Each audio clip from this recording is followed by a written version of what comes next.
Hello friends, welcome back to our channel Irin Joya blogs. অনেক হয়েছে এই শপিংয়ের ভিডিও ব্লগ বানানো, সেটা দেখে নিশ্চয়ই আপনারা বোর হয়ে গেছেন। তো ভাবলাম আবার রেসিপি ব্লগ নিয়ে আবার ব্যাক করি। তো আজকে আমরা বানাতে চলেছি কাঁচা আমের টক মিষ্টি চাটনি। তো তার জন্য লাগবে কাঁচা আম, কাজু, কিশমিশ, শুকনো লঙ্কা, গোটা কালো সর্ষে। কিন্তু তার আগে আমরা দেখাবো ভাজা মশলাটা বানানো, কারণ এটার উপরে ভাজা মশলাও ছড়ানো হবে। তো একটা কড়াইতে শুকনো খোলায় ফার্স্টে আপনারা 2-3টে মতন শুকনো লঙ্কা দেবেন, দারচিনি দেবেন, এলাচ দেবেন, ছোটো এলাচ, তেজপাতা দেবেন, তারপর দেবেন 2-3টে লবঙ্গ, আর দেওয়া হচ্ছে গোটা গোলমরিচ। কম বেশি চাইলে আপনারা দিতে পারেন, কতটা আপনারা ঝাল চাইছেন ভাজা মশলাটা তার উপর ডিপেন্ড করছে। আর বেশি অতিরিক্ত ঝালও ভালো লাগে না, একটা মডারেট থাকলে ভাল লাগে। আর দেওয়া হচ্ছে বেশ খানিকটা গোটা ধনে, আর দেওয়া হচ্ছে গোটা জিরে। এটাকে শুকনো খোলায় কিছুক্ষণ এটাকে ড্রাই রোস্ট করে নেবেন। ড্রাই রোস্ট করতে ভাজতে ভাজতে দেখবেন যে এটা কালারটা চেঞ্জ হয়ে যায়। বেশি ড্রাই রোস্ট করে ফেলবে না, তাহলে ভালো লাগবে না। তারপর ওটাকে ঠান্ডা করে, এই যে দেখছেন এটা ড্রাই রোস্ট হয়ে গেছে, এটাকে ঠান্ডা করে মিক্সারে দিয়ে এটাকে ব্লেন্ড করে নেবেন বা মিক্স করে নেবেন, যাই বলবেন। তো এখানে রেডি হয়ে গেছে আমাদের ভাজা মশলা। এবার চলুন চাটনিটা বানানো যাক। তো ফার্স্টেই সামান্য সর্ষের তেলের মধ্যে দেওয়া হলো গোটা কালো সর্ষে, দেন 2টো শুকনো লঙ্কা। আমরা ভাজা মশলাতেও শুকনো লঙ্কা দিয়েছি, আর এখানে ফোড়ন হিসেবে 2টো শুকনো লঙ্কা দেওয়া হয়েছে। এবার কাঁচা আমটাকে দিয়ে কিছুক্ষণ নেড়ে ছেড়ে একটু হালকা করে ভেজে নিতে হবে। এই অফ সিজনে এইসব আমগুলো আনে না, আমি বুঝতে পারি না কেন যে নিয়ে আসে। এগুলো আমার বাবারই বুদ্ধি, বাট ঠিক আছে, আর কি করব, খাওয়ার যখন মন হয়েছে তো তাই জন্য মা বানিয়েও দিচ্ছে আর আপনাদের সাথে রেসিপিটা শেয়ারও করছে। দেখছেন খানিকটা ভাজা হয়ে যাওয়ার পর সামান্য নুন দিয়েছে।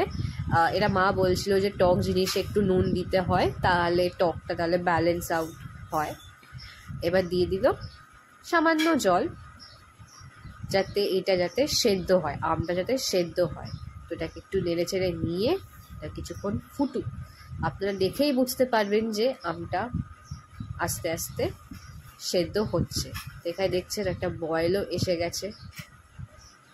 এবার এটাকে খুন্তির সাহায্যে এটাকে ভালো করে হালকা হালকা হাতে ম্যাশ করে দেবেন, যাতে একটা ঘ্যাঁট মতো যাতে এখানে হয়ে যায়।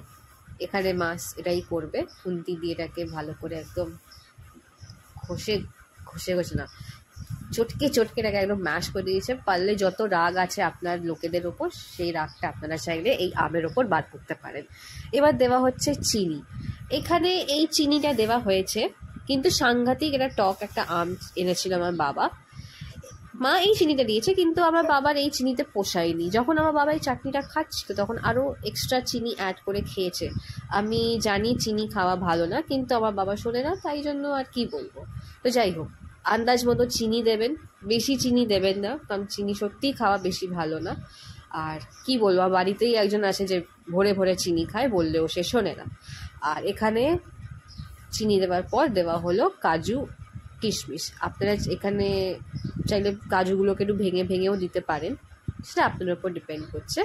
আর যদি কাজু কিশমিশ নাও থাকে তাতেও কোনো ব্যাপার না, আপনারা এমনিও এরকম চাটনি বানিয়ে খেতে পারেন।